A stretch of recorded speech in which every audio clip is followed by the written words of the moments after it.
ये वाला slide start करना है ना मैम? कितना नंबर स्लाइड है?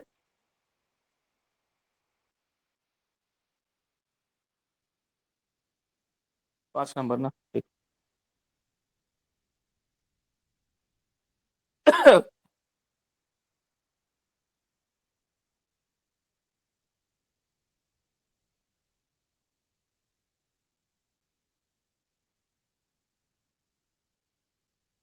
egoism, utilitarianism in ethical system. Okay, so today we're going to start what is egoism. Okay, and utilitarianism, ये प्रोनाउंस करना थोड़ा सा टफ है, अचानक से निकलता नहीं है। यूटिलिटी से वर्ड आया, यूटिलिटी का मतलब usefulness. From the term utility it has been named utilitarianism in ethical system. Okay, ethical system में ये दोनों का कंट्रीब्यूशन कितना है, क्या है इसका, हम लोग थोड़ा सा इस चीज को समझेंगे। सो पहला है egoism. So it is a philosophical theory. Okay, remember once you must remember that it is derived from a philosophical theory that emphasizes self-interest as the primary motivator for ethical behavior. It argues that individuals should act in a way that promote their own well-beings. Okay, so egoism is something which is quite related to philosophical theory. This mainly put emphasis on the self-interest theory, and it is the primary motivator for ethical behavior. Okay, it is a it is the primary motivator for ethical behavior. Now it argues that individuals should act way to promote of that own well-beings. Okay, so egoism एक तरह से हम कह सकते हैं एक motivator का भी काम करता है for ethical behaviour point of view. ठीक है, अगर हम इगोइज्म को एक पॉजिटिव वे में लेते हैं, ठीक है, अगर इगोइज्म को एक पॉजिटिव वे में लेते हैं, तब जाके वो हमारे लिए एक मोटिवेट का काम करता है, तब जाके हमारे लिए कुछ सेल्फ डेवलपमेंट का काम कर सकता है इगोइज्म। कैसे? सपोज कोई एक टीचर ने आपको डांट दिया है या आपके कोई सुपरवाइजर ने डांट दिया है, because you unable to complete the work, you don't know the skill to do the work. लेकिन अगर वहां पर कुछ ईगो आ जाता है आप में, और आप उस ईगो को लेकर बैठ नहीं हुए, मतलब if you not sit down with your egoism in your self, then there will be a blockages in your growth and in your development. My point is this. Okay, बहुत जन होता है कि अपना इगोइस्टिक नेचर के कारण बहुत सारा कुछ ना अपने लाइफ में बहुत कुछ लूज कर देता है, ते ऑल लॉस हो जाता है उनका। प्रॉब्लम ये है कि वो उस चीज को लेके बैठ जाते हैं, वो इस चीज को लेके अपने ऊपर थोड़ा सा वर्कआउट नहीं करते हैं ताकि मैं इससे बाहर निकल सकूं। हो सकता है कि मेरे लिए वो एक चैलेंजेस की तरह आए, या वो मेरे लिए एक नए डोर की ओपन हो, openings of a new door. ये मानते नहीं है, they feel of themselves that if somebody hurt us means they are means attacking on our egos, they attacking on our behavior, they attacking on our ethics, norms, principle, values, whatever you say. So that why there is a clash between sometimes between the supervisor and the employees that happens. Okay, लेकिन अगर आप इस चीज को थोड़ा सा अलग वे में देखें और अपने आप को मोटिवेट करें कि ठीक है चलो कोई बात नहीं, उन्होंने कहा, हो सकता है शायद मेरे में वो कमी है, I need to work on that, I need to work on that. एक इंग्लिश में ना एक प्रोवर्ब है, antagonist are our best friends. Antagonist means जो होता है the villains, they are our best friend. Why the Shakespeare has said this? Because they showed us the drawbacks. They showed us what are in ourselves, what is lacking behind. हम में क्या चीज है, कमियां हैं, जो हमें वो हमारे दुश्मन ही हमें गिना सकते हैं। एंटागोनिस्ट का मतलब दुश्मन, वो हमारे अच्छे दोस्त है एक्चुअली में। क्यों? वो हमें दिखाते हैं कि this is the problems that you are having, and because you have not worked on that this problems, that is why now it is being centered and main focused on this particular problem related to you। ठीक है, तो that is the reason, वही यहाँ पर ये बता रहा है कि you need to promote yourself, you need to act yourself in your own well beings. Last वाला जो लाइन है, it is very important and meaningful line. अपने आप को आप थोड़ा सा डेवलप करने के लिए, प्रोग्रेसिव दिखाने के लिए, ताकि आप गोल तक पहुंच सको, अब आपको उस चीज को हटाना पड़े। कोई मुझे डांटा है, मीन्स किसी ने मुझे कुछ बोला है, कमेंट्स किया है, it means that may be I am lacking behind from this particular और that particular work. That is why somebody else has criticizes me.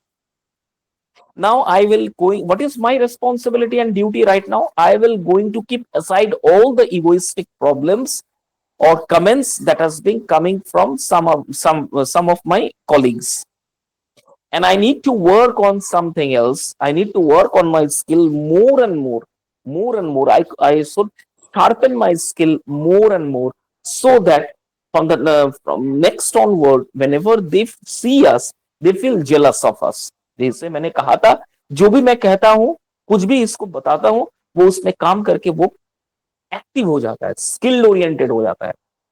आप देखिएगा, आपको कुछ टोकना या बोलना बंद कर देंगे, है ना।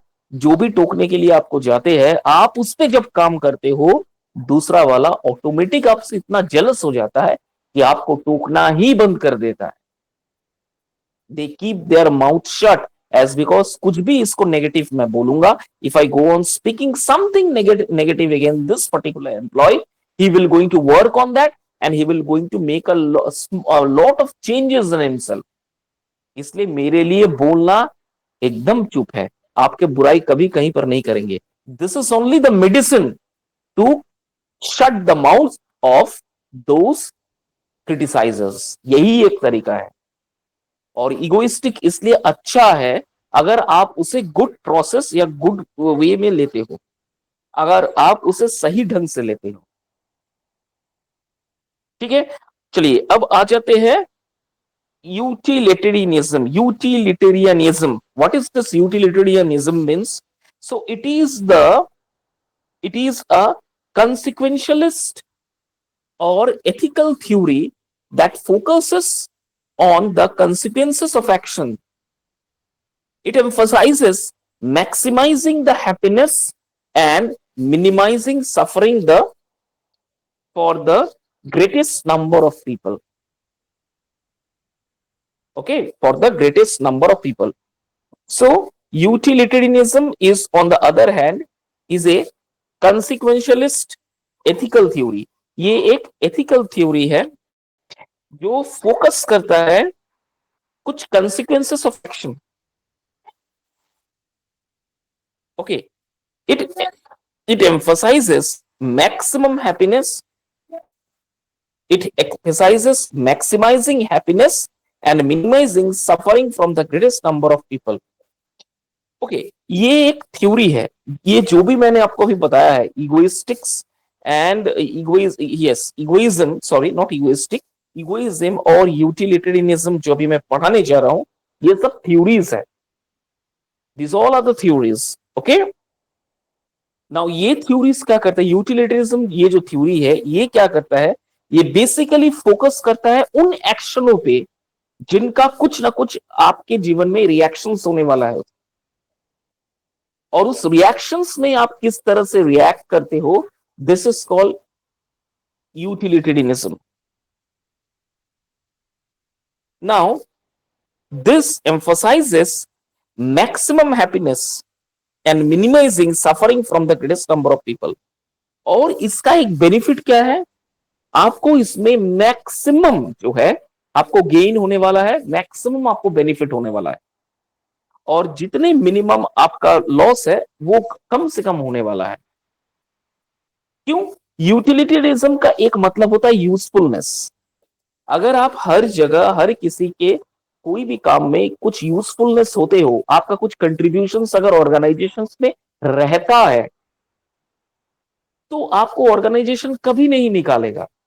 Because the organisation feel that yes, this employee is very essential for my organization, so anyhow this employee must stay in my organization because he is always a profit to us,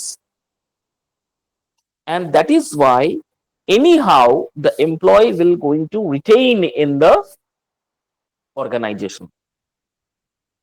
ठीक है, तो usefulness है। और ये एक और क्या करता है, इसका जो कंसिक्वेंसेस है, जो रिजल्ट है, ये रिजल्ट जो है वो हमेशा इसका पॉजिटिव ही आता है। इस तरह का इंसानों का जो भी रिजल्ट आता है वो पॉजिटिव आता है, बिकॉज इतना यूजफुलनेस है, वो इतना यूजफुल है सबके लिए, इतना उपयोगी है, इंपॉर्टेंट है कि सब जगह इसका पॉजिटिव इस तरह का एम्प्लॉइज का हर एक जगह पर पॉजिटिव इंपैक्ट ही आता है।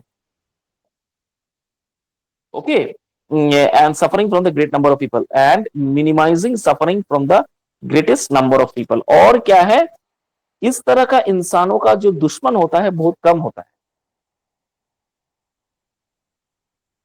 Okay, maximising the number of people और minimising the number of people, मतलब ये क्या है, इनका जो दुश्मन होता है या फिर इनसे जो इगोइस्टिक वाला नेचर है वो, या फिर इनका जो दुश्मन होता है वो बहुत कम होता है, नेग्लिजिबल होता है, because they are always useful for everybody else. ठीक है, so this is the called the egoism and utilitarianism. दोनों एकदम बिल्कुल ऑपोजिट है। इगोइज्म, अगर आप उसमें काम करते हो आप आगे बढ़ोगे, अगर आप उस इगोइज्म को लेके बैठ जाते हो देन आप आगे कभी नहीं बढ़ पाओगे, आप एक जगह पर ब्लॉक स्टैग्नेंट हो जाओगे। This is the theory of egoism. Another one is utilitarianism. जितना आप यूजफुलनेस हो सकते हो सबके साथ उतना ही आपके लिए अच्छा है, आपका लेस फिर नेगेटिव्स रहेगा। This is the difference between utilitarianism and egoism. Hope you understand. Ma'am, please go to the next slide. Now, the next एकदम अलग है, ethical formalization, theoretical normative ethics। ठीक है, पहला है ethics formalization, कैसे formalize करना है इसे। दूसरा है theoretical normative ethics, ये दूसरा है। Now, what is this ethical formalizations? Ethical formalizations होता क्या है actually? Now, this ethical formalization involve the systematic and structured development of ethical principles. ठीक है, so ethical formalizations involve the systematic and structured development of ethical principles. आप ethical principles को अगर develop करना चाहते हो तो वो सिस्टमेटिक एंड स्ट्रक्चर्ड वे में जो डेवलप होता है that is called ethical formalisation. मतलब क्या है, फॉर्म अगर आप एथिकल्स कुछ भी आप अपना ऑर्गेनाइजेशन में कुछ भी ethics principles ethic believe ethical कुछ भी अगर काम करते हो उसका एक प्रिंसिपल और उनका स्ट्रैटेजी एंड स्ट्रक्चर्ड तैयार करना पड़ता है। सपोज से for example in any organizations you want to start an ethical what you can say an ethical means environment, you want to create an ethical environment that there shouldn't be any quarrel, there shouldn't be any fight between the employees. Okay, each and every employee should help each other. Whenever some employees is absent or making an absent, the next employee should be on alert and do the work diligently, okay, without making any proper questions that why the next employee is not coming. Okay, there is always be helpful nature in our industry. Each and every employee should help in each other. This tendency will be there in every employee's mind that we need to be in united and we need to be in group and we should work as a team in the organizations. तो इस तरह का कुछ technical या फिर कुछ structured way में आपने ऑर्गेनाइजेशन में कुछ एथिकल प्रिंसिपल्स अपने डेवलप करने की कोशिश किया। तो इसे कहते हैं ethical फॉर्मलाइजेशंस। Now, this process often involves identifying fundamental values, defining ethical concepts, and applying them to specific situation. ये प्रोसेस जो होता है, ये process involves identifying fundamental values. ये जो एथिकल फॉर्मलाइजेशंस है, ये एक और चीज में सबसे अच्छा है। क्यों? कि ये फंडामेंटल वैल्यूज को कैसे आइडेंटिफाई किया जाता है वो हमें बताता है। Next, defining ethical concept and applying them to specific situation. एक और चीज जो सबसे ज्यादा इंपॉर्टेंट है in ethical formalisation is that how to define ethical concepts, how to define ethical concepts and applying them to specific situations। और specific situations में हम उस ethical formalizations को कैसे apply कर सकते हैं, how we need to apply this is called ethical formalizations। okay, the next one, sir the next एक बार सर फिर से बता दीजिए ना, नहीं समझ में आया ठीक से। ethical formalization जो है ये एक systematic and structured development of ethical principles. मैं हिंदी में आपको समझा देता हूं। एथिकल फॉर्मलाइजेशंस का मतलब होता है एक स्ट्रक्चर्ड तरीके से, एक सिस्टमेटिक तरीके से एथिकल प्रिंसिपल्स को डेवलप करवाना, जिसे हम एथिकल फॉर्मलाइजेशन कहते हैं। फॉर एग्जाम्पल, कोई ऑर्गेनाइजेशंस के हायर मैनेजमेंट चाह रहा है कि हमारे ऑर्गेनाइजेशंस में एथिकल प्रिंसिपल्स फॉलो हो, तो सबसे पहले मुंह में बोल देना ये तो ये नहीं है ना, कहां कैसा एथिकल प्रिंसिपल्स को डेवलप करवाना है, कैसे इस प्लानिंग्स या प्रिंसिपल्स को इंप्लीमेंट करवाना है। This is the main important criteria. Suppose for examples, organisation ने सोचा हम इस हमारे अपने कंपनीज में हम कुछ एथिकल प्रिंसिपल्स को फॉलो करना चाहिए। क्या? जैसे एम्प्लॉइज हर समय एकजुट होकर काम करे, every employee should work in a team, ये एक प्रिंसिपल बनाया गया है।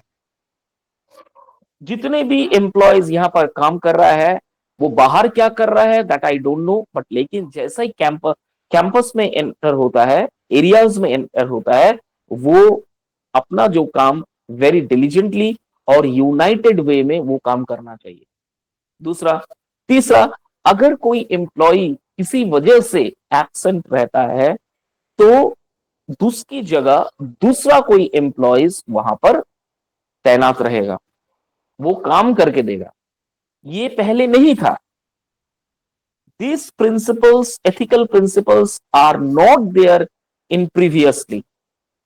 जो एब्सेंट करते थे, कोई एम्प्लॉयज अगर एब्सेंट करते थे, वो एम्प्लॉयज का टास्क, वो एम्प्लॉय का काम वैसा ही पड़ा हुआ रहता था। लेकिन आज क्या हुआ, बहुत सारा प्रिंसिपल्स जो है, एथिकल प्रिंसिपल्स की वजह से, इसका इंप्लीमेंट की वजह से बहुत सारे ऑर्गेनाइजेशंस में अब एथिकल वे में काम होता है, डिलीजेंट वे में काम होता है। और देखा गया है इसकी वजह से सक्सेस रेट जो है वो पिछला सक्सेस रिकॉर्ड से ज्यादा हो रहा है ना। तो इसीलिए गवर्नमेंट ने और प्राइवेट ऑर्गेनाइजेशंस ने अभी हर एक जगह पर एथिकल प्रिंसिपल्स बना दिया गया है। कैसे? मैं आपको इसका एक और एग्जांपल देता हूं। अभी जो झारखंड में बहुत सारे यूनिवर्सिटी एंड कॉलेजेस में है, मैंने आपको बताया था पिछले क्लासेस में, I have told you that if any faculty remain absent, then the faculties should engage somebody else during his absent. वो अगर एब्सेंट रहते हैं, वो अपना जगह कोई फैकल्टीज को एंगेज करके जाए, ताकि उनके एब्सेंट में ये सर जाके क्लास ले, क्लास को खाली ना छोड़े।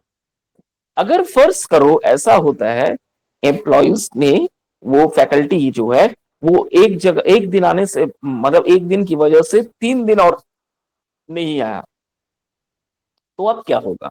अब क्या होगा कि वही क्लास का जो अलॉटमेंट था, शेड्यूल था, वो सर जो ले रहे थे पहले उनके एब्सेंट में उनको दे दिया जाएगा कि जब तक ये सर नहीं आ रहे तब तक आप लीजिए।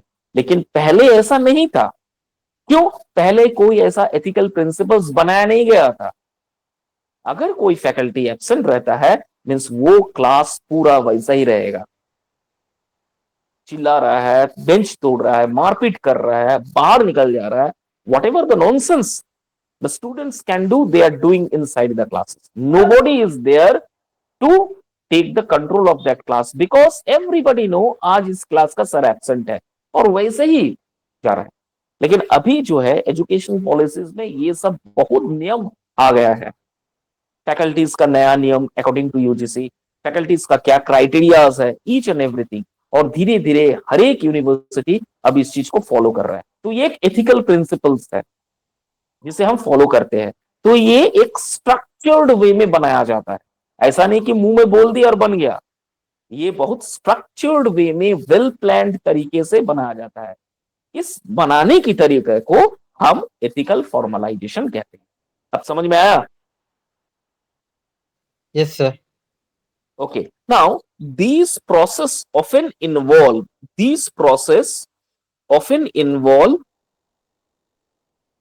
identifying fundamental values, defining ethical concepts and applying them to specific situations. कहां ये अप्लाई होता है? नेक्स्ट क्वेश्चन में कम एथिकल फॉर्मलाइजेशंस का एप्लीकेशंस या अप्लाई कहां होता है? तो this process often involve identifying fundamental values. जब आप कुछ फंडामेंटल वैल्यूज की खोज करते हो तब इसका प्रिंसिपल्स मालूम करता है। Ethical concept and applying them to specific situation. कुछ ऐसा सिचुएशन बन जाता है कोई भी ऑर्गेनाइजेशन में जहां हमें एथिकल प्रिंसिपल्स को फॉलो करना बहुत जरूरी है।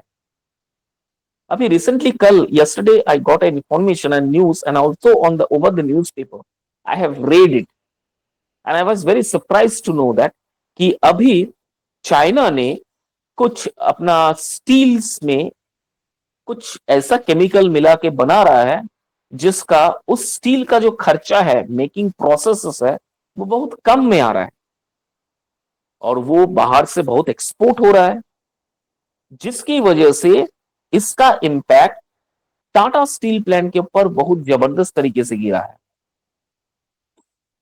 ठीक है, इसका जो इंपैक्ट टाटा स्टील प्लांट के ऊपर बहुत इंपैक्ट गिरा है, जिसकी वजह से अब टाटा स्टील प्लांट ने अपना 3000 जो एम्प्लॉयज थे उनको अब बिठा दे रहा है।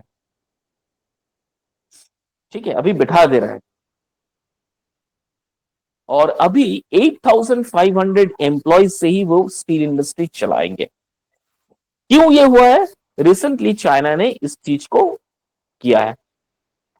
तो चाइना जो है अपना एथिकल प्रिंसिपल्स को नहीं फॉलो कर रहा है। वो चाह रहा है मैक्सिमम करो ऑल ओवर इंडिया, इसका बिजनेस स्प्रेड करके और इंडस्ट्रीज में इंडिया में जितने भी छोटे मोटे इंडस्ट्रीज है उसे बंद कर दिया जाए। होप ना, सोचो कितना बड़ा इंपैक्ट इसका गिरा है, कितना इंपैक्ट गिरा है कि recently yesterday there is an information that steel plants ने 3000 एम्प्लॉयज को बिठा दिया है। इसका अभी किसी के साथ कोई इसका कुछ कर नहीं पा रहा है। मीटिंग, यूनियन बोर्ड ने मीटिंग किया, उधर रखने का कोई सवाल ही नहीं है। I cannot provide the salary. अब जो सैलरीज में वो काम कर रहे थे वो सैलरीज को हम एवरी मंथ नहीं दे पाएंगे। सैलरी कटेगा, मे भी हो सकता है 1/4 सैलरी या 1/3 सैलरी में उनको काम करना पड़े। एवरी डे उसके लिए काम में आना मुश्किल रहेगा। हर एक दिन काम नहीं रहेगा क्योंकि प्लांटेशंस में प्रोडक्शन बहुत कम हो रहा है। तो मैं इतना एम्प्लॉयज रख के क्या करूंगा? तो जो यूनियन मीटिंग वहां पर वो भी फेल हो गया। यूनियन ने मांगा है कि यस, ये तो सबसे बड़ा प्रॉब्लम है।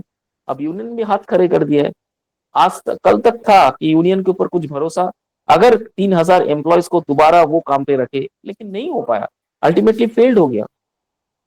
There is no option. अरे जिसको सोचो 30,000 35,000 या 25,000 पर मंथ मिल रहा था, पर मंथ, जो भी ऐसा काम कर रहा था सुपरवाइजर लेवल में, अब उसको अचानक से बोला आपको 15,000 12,000 में काम करना पड़ेगा। Will it be possible for them?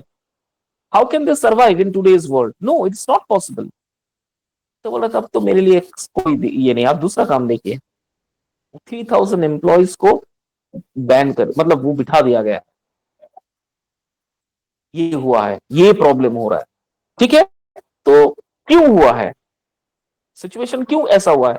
क्योंकि चाइना ने अपना एथिकल फॉर्मलाइजेशंस को फॉलो नहीं कर रहा है, बिजनेस का जो एथिकल प्रिंसिपल्स है वो फॉलो नहीं कर रहा है, जिसकी वजह से इसका इम्पैक्ट यहां पर गिर रहा है। अब सबका मतलब दावेदार जो है नरेंद्र मोदी है।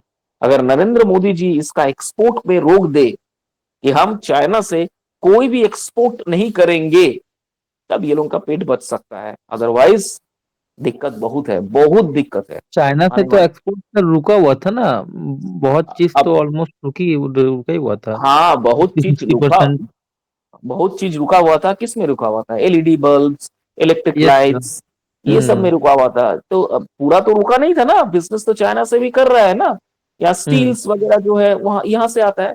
और चाइना ने अभी रिसेंटली एक ऐसा स्टील मॉडिफिकेशन किया है जो बहुत कम खर्चे में आता है। अब चाइना का स्टील जो मार्केट में आ रहा है, अब उसका प्राइस देखिए, और ये स्टील जो हम लोग यूज करते हैं इसका प्राइस देखिए। तो आदमी क्या करेगा? जो सस्ता खोजेगा, टिकाऊ मजबूत जो है, इंसान का तीन ही फितरत है ना, सस्ता टिकाऊ मजबूत, यस सर। तीन। Yes sir. तो आदमी वही दौड़ेगा, जिसकी वजह से अब क्या हो रहा है, ये चाइना के जितने भी स्टील्स है वो अभी ये हमारे तो सामने फ्लैट बन रहा है वहीं का, उसी का तो स्टील प्लांट ने स्टील ला रहा है। सुपर जो मतलब ये जो बिल्डिंग का फ्लैट का जो मतलब ये है, क्या बोलते हैं इनको, जो कंडक्ट ये, अरे यार, कॉन्ट्रैक्टर है, जिसको कॉन्ट्रैक्ट दिया गया बनाने के लिए, वो क्या करेगा? वो ज्यादा से ज्यादा प्रॉफिट अर्न करेगा, कम से कम पैसे में माल उठाए। अब वही कर रहा है, वो सीमेंट ला रहा है, वो स्टील ला रहा है। और ये सब मार्केट अभी बहुत बहुत बढ़ गया है स्टील मार्केट में। अचानक से धक्का है, इतना इन्फ्लेशन रेट घट गया है, यू कांट इमेजिन। और ये अचानक से डिसीजंस, यस्टरडे न्यूज़पेपर आप देखिए जमशेदपुर में, प्रभात खबर जमशेदपुर के फर्स्ट पेज में ये न्यूज तुरंत फैला है कि एट लगा, मतलब एक साथ 3,000 एम्प्लॉयज को बिठा दिया जा रहा है। 3,000 एम्प्लॉयज, कैन यू इमेजिन? कोई उपाय नहीं है। यूनियन भी हाथ खड़ा कर दिया कि there is no other option, हम कुछ नहीं कर सकते। अगर प्रोडक्शन नहीं होगा पैसा कैसे देगा? सही बात है ना, प्रोडक्शन नहीं हो रहा है। Yes sir. आज प्रोडक्शन नहीं जमशेदपुर होगा, सेल नहीं होगा तो फिर कैसे आज पेमेंट जमशेदपुर निकालेंगे? आज जमशेदपुर स्टील प्लांट जो जेएमटी था, उसको आरकेएफएल ने टेक ओवर कर दिया। व्हाई? बिकॉज प्रोडक्शन नहीं हो पा रहा है। जेएमटी अपना फुल प्रूफ 100% नहीं दे पा रहा है, प्रोडक्शन बंद हो गया है, उनसे कोई प्रोडक्ट ले ही नहीं पा रहा है। मशीनरीज जो इक्विपमेंट्स मशीनरीज जो है वो एकदम पुराना भद्दा हो चुका है। आरकेएफएल ने टेक ओवर कर लिया पूरा, कितना करोड़ों में वो फैक्ट्रीज भेज दिया उनका मालिक जेएमटी, जमशेदपुर मेटल ट्रीटमेंट। अभी वो आरकेएफएल चला रहा है। तो दिस इज द थिंग्स ना। तो एथिकल वे में, इसीलिए मैंने कल कहा ना कि एथिकल वे में बिजनेस, मेडिसिन एंड और एक और था कहां पर एथिकल, एथिक्स का होना बहुत जरूरी है। एक है बिजनेस, मेडिसिन और लीगल लॉ, ये तीन जगह ethics, all over ethics, all over the world ethics same होना चाहिए। तो ये एथिक्स प्रिंसिपल्स ब्रेक कर रहा है। अब इंडिया का गवर्नमेंट यहाँ पर कुछ क्यों नहीं बोल पा रहा है? द रीजन इज दैट बहुत कम खर्चा में यहाँ पर आ रहा है, बहुत कम खर्चा में, और इसका शिकायत अभी कोई नहीं किया है। This is the reason. तो जहां पर ये प्रॉब्लम्स होगा, इथिकल फॉर्मलाइजेशन नहीं होगा, यही प्रॉब्लम खड़ा करेगा। This is a problem. Next आ जाते हैं theoretical normative ethics. Theoretical normative ethics, एक और न्यूज आज सुना है कि नहीं? सबसे बड़ा न्यूज, अमेरिका ने इंडिया के 35 या समथिंग इमिग्रेंट्स, जो इलीगल इमिग्रेंट्स किया हुआ था अमेरिका में, इतने सालों से रहा हुआ था, सबको इमिग्रेशन चार्जेस में इंडिया पर भेज दिया गया है। आज सबसे बड़ा लेटेस्ट न्यूज है। दिस इज द न्यूज कि डोनाल्ड ट्रंप आते साथ क्या कदम उठाया कि जितने इमिग्रेंट्स है, illegal immigrants from India, they are need to be deported at right now. उसमें से कितना 100 कितना था, उसमें से यस सर। 33 ना 35 को डिपोर्ट किया इंडिया में, और बाकी जो है दुनिया के सबसे खतरनाक जेलों में भेज दिया गया है। क्यों? They are the most criminals. जो अब तक जो था वो इस जेल में पड़ा हुआ था, अमेरिका की जेल में था। अमेरिका ने पूरा डिनाई कर दिया, नो हम और नहीं रखेंगे इस तरह का कैदी को। इंडिया ने कहा मैं नहीं रहूंगा। तो फिर क्या किया चाइना ने? एक मतलब दुनिया का सबसे खतरनाक जेल गूगल में टाइप करके देख, सबसे खतरनाक जेल दुनिया की, वहां पर भेज दिया है। This is the thing, this is the thing. अचानक से अचानक लॉट ऑफ चेंजेस हो रहा है। कल एक और इंफॉर्मेशन मैंने दिया ना आपको कि 31 मार्च या 29 मार्च को हाइड्रोजन ट्रेन रन होने वाला है। मैंने आपको कल बताया था, फर्स्ट इंडिया। तो बहुत कुछ एथिक्स के माध्यम से बन रहा है। चलिए ये पढ़ते हैं theoretical yes normative sir. Ethics. What is this theoretical normative ethics? Now this theoretical normative ethics explore the nature of ethical principles and value. अब ये थ्योरेटिकल नॉर्मेटिव एथिक्स क्या है? ये एथिक्स को और बारीकियों से और वेरी क्लियरली इस चीज को और उसका प्रिंसिपल्स को और अच्छी तरह से वो एक्सप्लोर करते हैं। ठीक है, वो एक्सप्लोर करते हैं नए प्रिंसिपल्स को, और क्या एथिकल में चेंजेस कर सकते हैं, नया एथिकल वैल्यूज हम क्या इसमें ऐड ऑन कर सकते हैं। इस तरह का जो भी थ्योरेटिकल काम होता है ये थ्योरेटिकल नॉर्मेटिव एथिक्स करता है। नए नए एथिक्स का छानबीन करना, नए नए एथिक्स का खोज करना। This is the work. It seems to answer questions about the foundations of morality, the nature of right and wrong, and the justification for ethical judgments। कैसे जजमेंट्स करना है, कैसे आंसर करना है क्वेश्चंस को, कैसे राइट नेचर एटीट्यूड में रहना है, ओके, रॉन्ग एटीट्यूड को त्यागना है, जस्टिफाइड वे में आंसर करना है। ये सब जो है थ्योरेटिकल नॉर्मेटिव एथिक्स के अंदर में आता है। ठीक है, होप यू अंडरस्टैंड, समझ में आ गया ethical formalisation and theoretical normative ethics. A doubt? Yes sir. Ma'am please go to the next slide.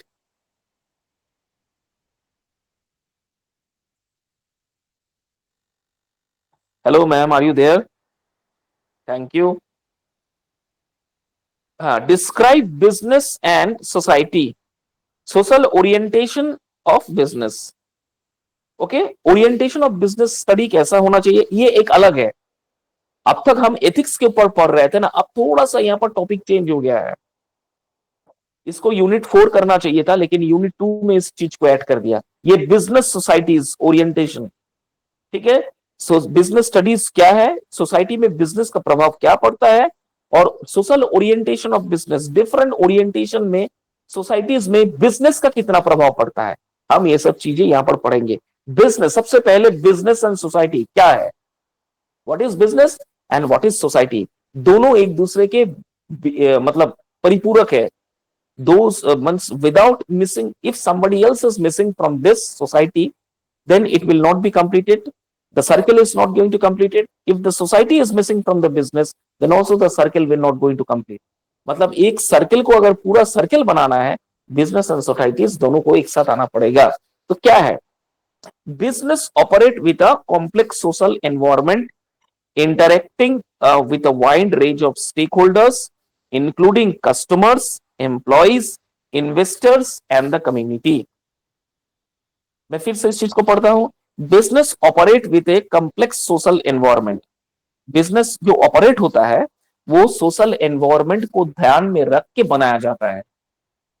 Social environment को ध्यान में रख के बनाया जाता है। सपोज मैं एक बिजनेस स्टार्ट करूंगा, ठीक है, तो सबसे पहले मैं पूंजी देखूंगा।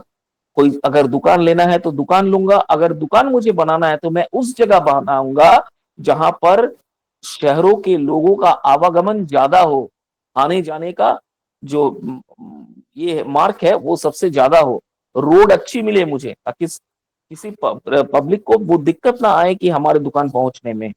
This is the that is why business and society are correlated to each other.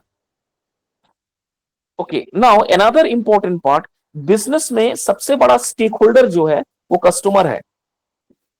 Business में अगर आप पैसा कम इनकम करना चाहते हो तो आपका कस्टमर है।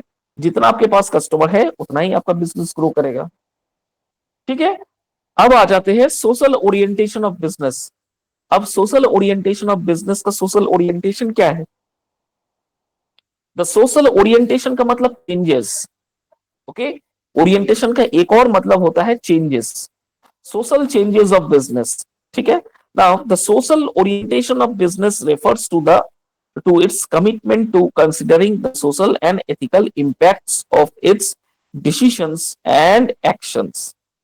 It recognizes the interconnectedness of business and society and the responsibility of business to act in a ways that benefit both themselves and the community.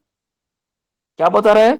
तो social orientation of a business उसे बोलते हैं जो कि social और ethical impact को ध्यान में रख के डिसीजंस लिया जाता है एंड उस पे एक्शंस किया जाता है, और ये एक दूसरे से इंटरकनेक्टेड है। अगर बिजनेस को ग्रो करना है तो सोसाइटी सोशल ओरिएंटेशन और बिजनेस दोनों को साथ एक्सप्लोर करना पड़ेगा, दोनों को एक साथ बड़ा होना पड़ेगा, then only you can get benefit. है ना, एक किसी ने पाव भाजी की दुकान खोला, मैं इसका एग्जांपल आपको देता हूं सोशल ओरिएंटेशन कैसे बिजनेस के साथ रिलेटेड है। एक किसी ने पाव भाजी का ठेला लगाया, ठीक है, देखो मैं आपकी चीज बताता हूं, कदमा में शायद एक जगह सिर्फ एक ही जगह मिलता है पाव भाजी, और पाव भाजी का सेल इतना जबरदस्त है, इतना बिक्री इसका ज्यादा है, आप इमेजिन नहीं कर सकते हो, you can't imagine, it's a huge profitable business pav bhaji का ठेला लगाना। लेकिन ये जो लड़का जिसने उलियन के सामने एक पाव भाजी का ठेला लगाया है, बहुत सालों से लगाया है, उसका बिजनेस जैसे पहले था वैसे ही चल रहा है। गिन चुन के शायद सारे दिन में 1 से 2 कस्टमर या 3 कस्टमर आते हैं, उससे ज्यादा नहीं, उससे ज्यादा कभी नहीं आता।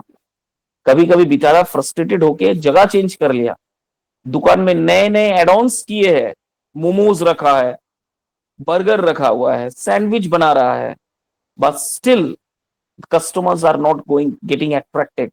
सबसे अच्छा, सबसे पॉश, सबसे अच्छा जगह बैठा हुआ है, बट स्टिल उसका बिजनेस एकदम जीरो है, negligible. Why it's happening? Maybe because of quality of food, maybe because of quantity of food, and maybe because of the taste. ये तीनों में कोई एक है जो यह काम बिल्कुल नहीं कर रहा है, जिसकी वजह से people are very less, they are coming and eating. बहुत कम वो आते हैं और कुछ वो खाते हैं। ओके, तो इसीलिए मैं कह रहा हूं कि सोचो अब उसका डिपेंडेंस कहां है। वो तो दुकान खोल लिया, सेटअप लगा लिया, but he is unable to attract the customer. आज 1 से 1.5 साल हो गया, दुकान वैसा का वैसा ही है, कस्टमर्स बहुत कम, नेग्लिजिबल आते हैं, कस्टमर्स को अट्रैक्ट नहीं कर पा रहा है। तो ये हमें सोशल ओरिएंटेशन और बिजनेस इसीलिए को रिलेटेड टू ईच अदर बताया गया है। ये दोनों जो है एक दूसरे के परिपूरक है, एक के साथ अगर आप नहीं भेदभाव कर रहे हो तो दूसरा बुरा मान जाएगा। ठीक है, this is called the social orientation of business. तो समझ में आया? Any doubt? ये सर समझ गया। समझ गया? Good. Yes ma'am sir. Please go to the next slide. Okay, now क्या लिखा है देखो, सोशल रेस्पॉन्सिबिलिटी ऑफ बिजनेस। ये वेरी इजी है, आप भी खुद देख सकते हो क्या क्या रेस्पॉन्सिबिलिटीज होता है सोसाइटीज के लिए बिजनेस। और बिजनेस का सोशल रेस्पॉन्सिबिलिटीज क्या क्या है? पहला है इकोनॉमिक रेस्पॉन्सिबिलिटी, दूसरा है लीगल रेस्पॉन्सिबिलिटी, तीसरा है एथिकल रेस्पॉन्सिबिलिटी, चौथा है फिलैंथ्रोपिक रेस्पॉन्सिबिलिटी। पहला में आ जाते, इकोनॉमिक रेस्पॉन्सिबिलिटीज क्या है? Business have a responsibility to generate profit and provide economic value for the stakeholders. Of course आज अगर बिजनेस ग्रो कर रहा है आपका, आप इनकम टैक्स भर रहे हो, वो इनकम टैक्स से रोड्स प्रशस्त हो रहा है, इंसानों के जेब में पैसा आ रहा है, आप टाइम टू टाइम टैक्स भर रहे हो, तो जितने भी टैक्स के माध्यम से फैसिलिटीज प्रोवाइड किया जा रहा है, वो फैसिलिटीज हम और आप ही तो इसका इस्तेमाल कर रहे हैं, वो घूम के तो हमारे पास ही आ रहा है। That is why this economic responsibility of a business is very high. एक इकोनॉमी, एक बिजनेस का एक इकोनॉमिक कंडीशंस या बिजनेस जो है एक बैकबोन है सोसाइटीज का और दूसरी गवर्नमेंट का। अगर कोई एक बिजनेस यहां पर अच्छे से कर रहा है, मतलब वो टैक्स पेड कर रहा है गवर्नमेंट को, automatically he is paying the tax, और वही टैक्स घूम के हमारे काम में ही आ रहा है, गवर्नमेंट उसी काम में लगा रहा है। आज इतना रोड्स बन रहा है, मांगू के ऊपर इतना बड़ा फ्लाईओवर बन रहा है, can you ever imagine, corridors बनने वाला है। तो क्या है, इतने बड़े जो बिजनेसमैन, बिजनेस टाइकून्स है जमशेदपुर में, जो अपना बिजनेस सेटअप क्या ये है, वो लंबा चौड़ा टैक्स वो पेड करते हैं, and this is the thing. और जमशेदपुर में होटल इंडस्ट्री इज वेरी, उसका एक बहुत इमर्जिंग फैक्टर दिख रहा है। साक्षीज में कितना सारा ऐसा होटल्स बिजनेस है जिसकी वजह से गवर्नमेंट को हाई टैक्स पेड कर रहा है, और वही इसीलिए ये सब बन रहा है। तो इकोनॉमिक रिस्पॉन्सिबिलिटी का बहुत बड़ा इंपॉर्टेंट रोल है बिजनेस में। दूसरा है लीगल रिस्पॉन्सिबिलिटीज। द नेक्स्ट है लीगल रिस्पॉन्सिबिलिटीज। क्या है वो? Business must comply with laws and regulations, ensuring that their operations are conducted in an ethical and lawful manner. ये कल भी मैंने पढ़ा, आज भी मैंने पढ़ा है कि बिजनेस में अगर आप एथिक्स नहीं फॉलो करते हो, if there is no ethics in the business, then each and everything, each and every business will be unlawful business, which is not helpful our country and the help from and which is not also good to others country also. आज जो चीन कर रहा है वो lawfully कर रहा है, वो अगर वहां पर वो कम खर्चे में स्टील बनाकर यहाँ पर एक्सपोर्ट कर सकते हैं, इसमें तो कोई इलीगल काम नहीं है, उसमें वो काबिलियत है जो कम पैसों में वो स्टील बना रहा है। हमारे पास वो काबिलियत नहीं है, हमारे रॉ मटेरियल्स वैसा का वैसे ही है, कभी तक चेंज ही नहीं किए, ये और किसी तरीके से बन सकता है स्टील, हमें पता ही नहीं है। चाइना ने इस पे खोज करके इसमें प्रॉफिट कमा रहा है, ठीक है, तो ये इलीगल नहीं है। उसके बाद एथिकल रिस्पॉन्सिबिलिटीज, ये हाँ, this one is, you can say the China is doing very bad. आपको एक्सपोर्ट इंडिया में नहीं करना चाहिए था, ठीक है, अगर आपने स्टील बनाया तो आप वहीं रहने देते, आप अपने लोगों को प्रोवाइड करवाते, ठीक है। And the last is philanthropic responsibility. What is this philanthropic responsibility? देखो क्या लिखा है, business have responsibility to give back to the community through charitable donations, volunteer work and social impact initiative. Philanthropic responsibilities का मतलब जो business grow करता है, आगे बढ़ता है, उसका एक फिलैंथ्रोपिक रिस्पॉन्सिबिलिटी बनता है। फिलैंथ्रोपिक का मतलब क्या है?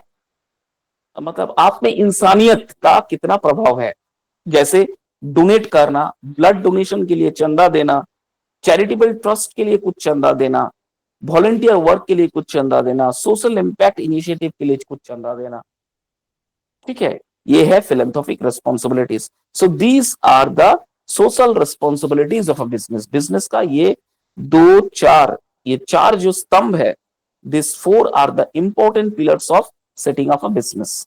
समझ में आ गया? Yes sir. Any doubt? No sir. Ma'am please go to the next slide. यही लास्ट है क्या? ओके, उसके बाद देखो social responsibility and social responsibility and social responsibilities. Society का क्या रिस्पॉन्सिबिलिटी बनता है? Social responsibilities such as a protective and ongoing commitment to ethical and social responsibilities behaviour. हमें भी उस तरह से एथिकल वे में बिहेव करना चाहिए, अनएथिकल ऐसा कोई काम नहीं करना चाहिए जिससे हमारा समाज में कुछ बुरा प्रभाव पड़े। दूसरा है social responsiveness, a reactive approach responding to specific social issues or challenges as they arise। और इसका एक अच्छा रिस्पॉन्सिव क्या आएगा कि स्पेसिफिक कुछ सोशल अगर इश्यूज बनता है, कुछ चैलेंजेस आता है, कुछ अनलॉफुल काम अगर हो जाता है तो सोसाइटीज का फिर ये रिस्पॉन्सिबिलिटीज बनता है कि उस सिचुएशन को कैसे बाहर करके हम अपना सोसाइटीज में आगे कैसे बढ़े। This is called social responsiveness.